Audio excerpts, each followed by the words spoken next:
Hey all, my name is Sonia and welcome to my YouTube channel. In today's video, we'll be talking about First Home Savings Account, which is also known as FHSA. The FHSA was introduced by Canadian government last year and was launched in April of this year.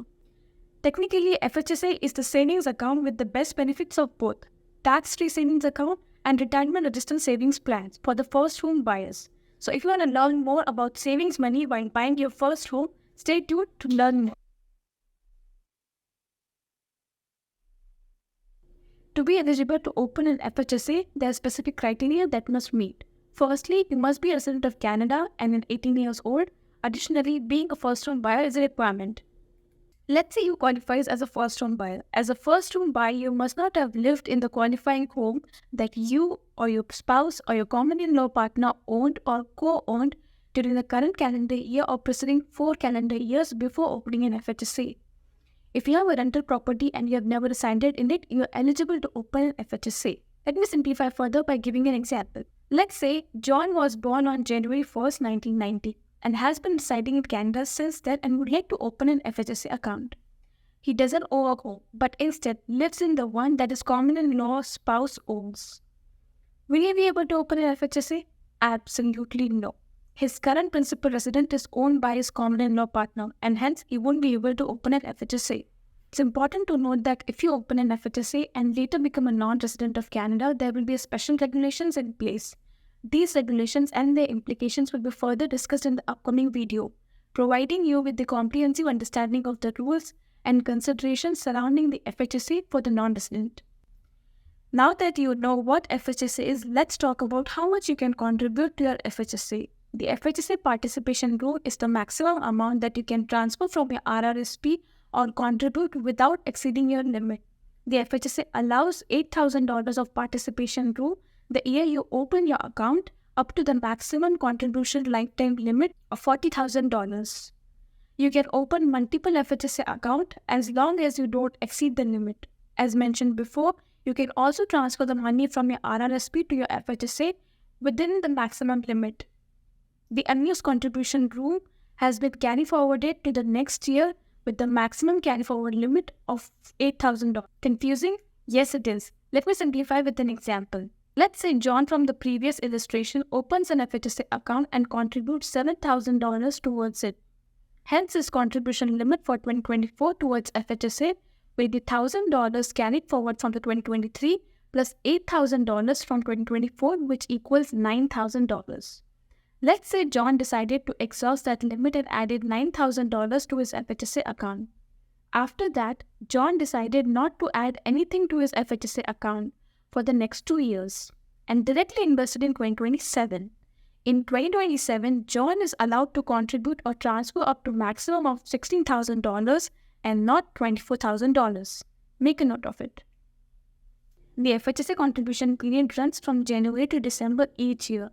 This means that any contribution made towards your FHSA during the first 60 days of the year cannot be claimed as a deduction towards your previous year income tax and benefit return, which is different from RRSP contributions. Furthermore, if you make any contribution to your FHSA account after making a first qualifying withdrawal, you cannot claim deductions on that amount. And hold on, I'll explain what first qualifying withdrawal is shortly. Now that you know how much you can contribute towards your FHSA, let's talk about how you can contribute towards it. The FHSA allows you to invest through various financial products such as mutual funds, stock, bonds, GICs, ETFs, and REITs, which grow tax-free and all dividends and profits are as well tax-free. It's important to understand that US dividends are subject to 15% withholding taxes. This means that similar to RRSP, you can save money on your taxes currently, and similar to your TFSA, your money can grow tax-free.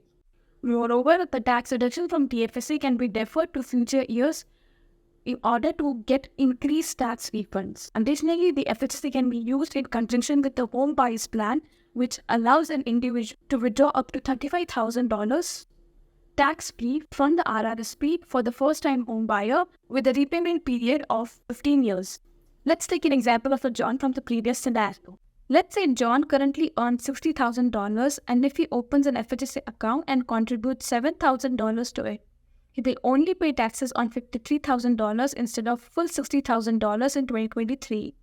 Fast forward 10 years later, let's assume John has contributed a total of $30,000 to his FHSA account, invested it all, and earned a profit of $5,000. He can withdraw the entire $35,000 tax-free from his account, provided that he uses the money for first home buying purpose only.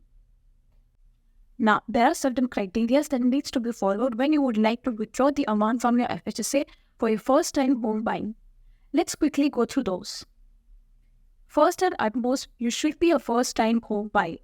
Secondly, you should submit a form RC725, request to make a qualifying withdrawal to your FHSA issuer, which can be a bank or financial institution. Thirdly, you must have a written agreement to purchase or construct a qualifying home with the acquisition or completion date before October 1st of the year following the withdrawal. Also, you must not have acquired the home within 30 days before making the withdrawal. To simplify, you should have a written agreement with the acquisition or completion date of October 1st of the next year. Once you have that agreement, you need to withdraw the amount within 30 days. You must be a resident of Canada from your first qualifying withdrawal from your FHSA until earlier the date of your qualifying home acquisition or your death. Lastly, within 1 year of constructing or buying the home, you must occupy or intend to occupy the qualifying home as your primary residence, which indicates that you must take the possession of the home within 1 year once you have purchased it or you have an agreement. The FHSA is designed specifically for those people who intend to purchase the home for personal resident purposes rather than a rental or investment purposes. As the name suggests, the FHSA focuses on supporting individuals in saving for their first home, emphasizing the goal of home ownership. It's important to understand that FHSA is intended to assist individuals in achieving their dream of primary home ownership, providing them with potential benefits and incentives to step towards their milestone. If you have aspirations of purchasing a home for personal use, the FHSA can serve you a helpful tool to reach your goal. As we approach towards the end of the video, I would like to give a huge shout out to the ones who have been following along until this point. Now, let's delve into the last topic, which is closing an FHSA account. Your eligibility to participate fully in FHSA starts at the day you open your first account and ceases on December 1st of the year in which any of the following events take place. First, the 15th anniversary of opening your FHSA account, turning 71 years old, or making the first qualifying withdrawal from your account. If that happens, you can transfer your FHSA to your RRSP or RIF, which what RRSP turns into once you reach age 71 without a penalty. However, if you withdraw the money, you will be fully taxed and will have to pay withholding taxes upfront. And it's a wrap. Thank you for tuning into the informative video regarding First Hope Savings Account. I hope you find the content valuable in gaining better understanding of the benefits and eligibility requirements associated with the account. The FHSA serves as a valuable tool for saving towards your first home purchase while enjoying potential tax advantages. If you find this video helpful and informative, I would greatly appreciate if you could leave a like and share your thoughts in the comment section below. Your feedback is essential in shaping future content. Stay tuned for more insightful video in the future.